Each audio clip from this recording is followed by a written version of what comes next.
बाबा पार करेगा, ओ जटिया बाबा पार करेगा।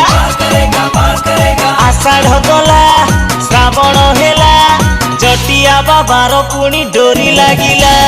काउड़िया भाईंकर राशि फिटिला, काउड़ी सज करी पिंधिबा गेरुआ।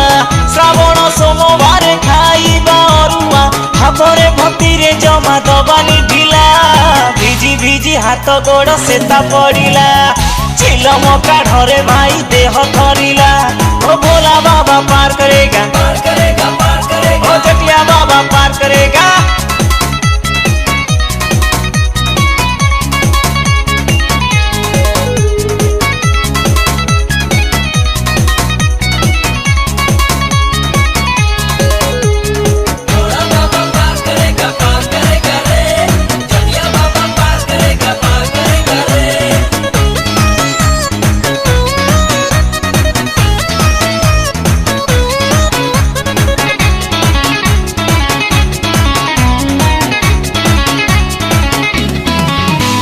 शुणु थारे बाई न देई तू मन ध्यान केउठारे बाबा अछंती की रूपे।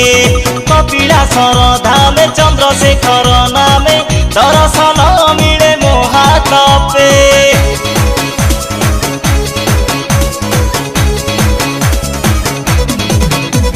शुणु थारे बाई न देई तू मन ध्यान केउठारे बाबा अछंती की रूपे। कपिलासर धामे चंद्रशेखर नामे, दर्शन मिले मोहातपे। छतिया धामरे से अमरेश्वर, जारकारे बाबा गोखनेश्वर। जाजपुरे वरुणेश्वर पैरख मेला, भिजी भिजी देह हाथ सेता पड़िला।